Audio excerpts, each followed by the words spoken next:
Apakah Bapak Ibu guru saat ini masih ngerasa kalau pas ngajar banyak siswa yang kurang bersemangat? Barangkali Bapak Ibu perlu mencoba model pembelajaran yang akan saya bahas di video ini, yaitu tentang pembelajaran kontekstual. Model pembelajaran kontekstual ini kalau diterapkan dengan sungguh-sungguh sesuai langkah-langkahnya, dijamin akan sangat menarik dan siswa akan lebih bersemangat. Sebagai guru yang sudah 20 tahun lebih mengajar, saya cukup punya banyak pengalaman berinteraksi dengan siswa, terutama saat pembelajaran di kelas. Di antara pengalaman yang sering membuat saya bingung bercampur kesal adalah ketika melihat siswa kurang bersemangat ketika saya ngajar. Ada yang ngobrol terus, ada yang gangguin temannya, ada yang bercanda, ada juga yang ngantuk bahkan tidur. Meski sudah ditegur, dinasihati, dan disemangati dengan banyak cara, tapi tetap saja belum berhasil. Sampai pada suatu masa, saya mencoba cara pembelajaran kontekstual ini, dan hasilnya cukup menggembirakan. Siswa yang dari awal menampakkan ketidaksukaannya terhadap pelajaran saya, secara mengejutkan gampang nurut, bisa ikut aktif dan semangat dalam pembelajaran. Saya yakin Bapak Ibu guru pasti pernah merasakan kondisi yang pernah saya rasakan tersebut. Nah, di video ini saya mau membahas tentang pembelajaran kontekstual. Karena saya rasa ini sangat bagus dan sangat berguna juga buat Bapak Ibu guru dan juga siswa. Semoga bisa menjadi masukan atau alternatif buat Bapak Ibu untuk bisa diterapkan di kelas. Mari kita mulai dari pengertian dan tujuan dari pembelajaran kontekstual ini. Pembelajaran kontekstual adalah sebuah model pembelajaran dilakukan dengan cara mengaitkan antara materi yang diajarkan dengan realita atau situasi dunia nyata siswa, dan siswa didorong untuk membuat hubungan antara pengetahuan yang dimilikinya dengan penerapannya dalam kehidupan. Jadi intinya sih, apa yang diajarkan oleh Bapak Ibu guru harus bisa dikaitkan atau dihubungkan ke dalam kehidupan sehari-hari siswa. Misalnya ketika mempelajari tentang jenis-jenis tanaman, Bapak Ibu bisa mengajak siswa ke taman atau ke kebun. Di sana Bapak Ibu bisa langsung menjelaskan mulai dari nama tanaman, jenisnya, ciri-cirinya, hingga kegunaannya. Dan bisa juga mempraktekkan teori atau pengetahuan tersebut dengan cara membuat demonstrasi atau eksperimen. Jadi jelas, tujuan pembelajaran kontekstual ini adalah agar siswa termotivasi memiliki pemahaman terhadap materi yang didasarkan pengalaman, bukan sekadar teori. Agar siswa terlatih berpikir kritis dan terampil dalam memproses pengetahuan, agar dapat menemukan dan menciptakan sesuatu yang bermanfaat bagi dirinya sendiri dan orang lain, dan pastinya juga agar pembelajaran lebih produktif dan bermakna. Ada 7 langkah yang mesti Bapak Ibu lakukan dalam penerapan pembelajaran kontekstual ini. Langkah yang pertama yaitu modeling.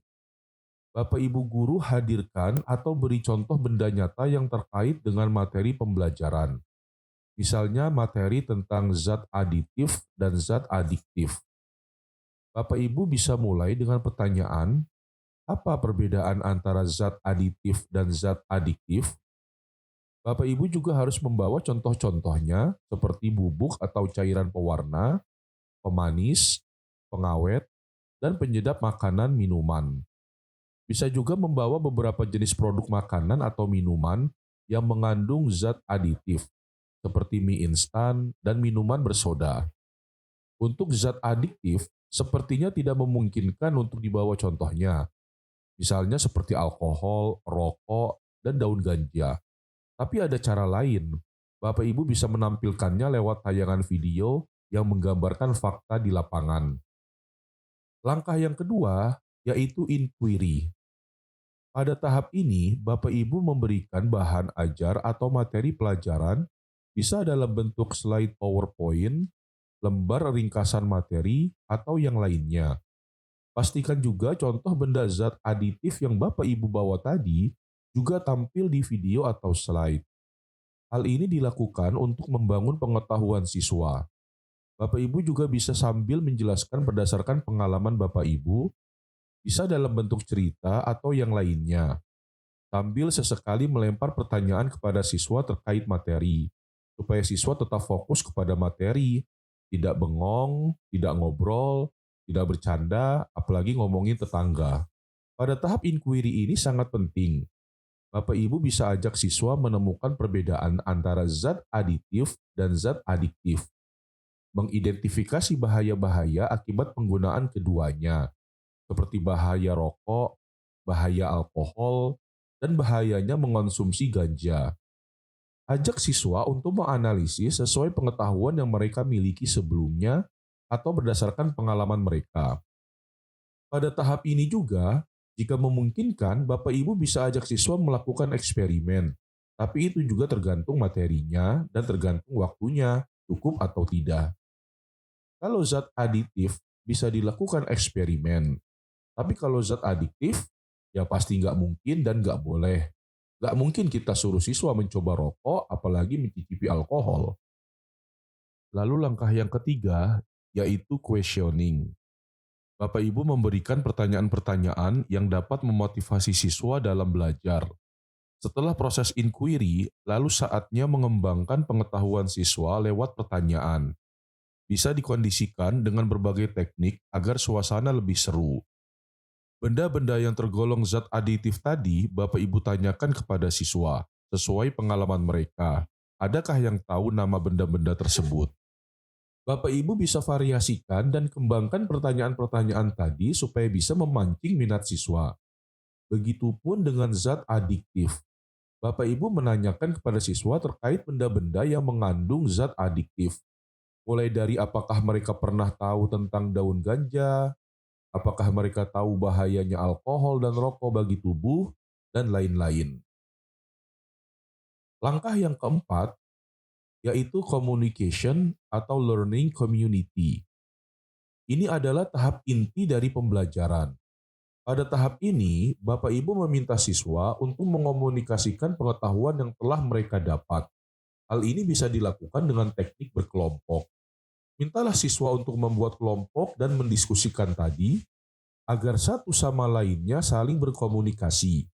Bapak Ibu juga bisa menyiapkan lembar kerja siswa agar lebih tertib dan terarah.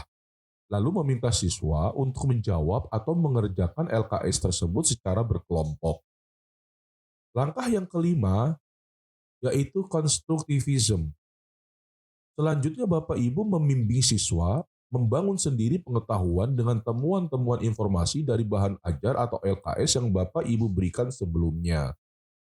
Hasil dari kegiatan kerja kelompok tadi, Bapak Ibu pandu dan arahkan agar pengetahuan siswa terbangun secara utuh. Pastinya antar kelompok ada perbedaan jawaban, meski bukan soal benar salah, tapi bisa jadi ada kelompok yang menjawabnya kurang sempurna, dan ada juga yang sempurna. Disinilah Bapak Ibu berperan membimbing dan menjelaskan. Selanjutnya, langkah yang keenam yaitu reflection. Ini adalah tahap terakhir pembelajaran atau tahap penutup. Di langkah ini, Bapak Ibu membimbing siswa untuk menyimpulkan materi dari seluruh kegiatan pembelajaran. Berikan siswa kesempatan untuk menyimpulkan sendiri. Soal tekniknya, Bapak Ibu bisa sesuaikan dengan kondisi kelasnya. Karena di video ini contohnya adalah tentang zat aditif dan zat adiktif, maka Bapak Ibu bisa mulai dari pertanyaan, siapa yang bisa menyimpulkan apakah perbedaan antara zat aditif dan zat adiktif? Beri waktu siswa sampai ada yang menjawab. Jika jawabannya masih belum sempurna, tawarkan ke siswa lain. Begitu terus sampai ada yang menjawab dengan sempurna. Langkah yang terakhir atau yang ketujuh, yaitu authentic assessment. Ini juga merupakan rangkaian dari kegiatan penutup setelah refleksi. Sebaik-baiknya pembelajaran adalah yang diakhiri dengan evaluasi untuk mengukur tingkat keberhasilan pelaksanaan pembelajaran yang sudah dilakukan barusan.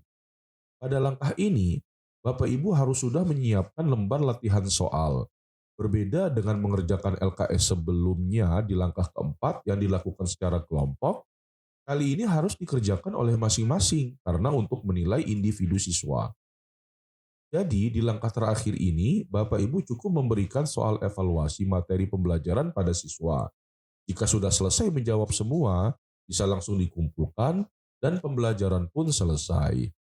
Buat Bapak Ibu yang ingin tahu strategi agar siswa belajar tanpa paksaan, berikut video 3 strategi pembelajaran yang bikin siswa senang belajar. Bisa langsung tonton video yang ada di kiri. Kalau ingin cari tahu bagaimana melakukan asesmen kurikulum merdeka, bisa klik video yang ada di kanan.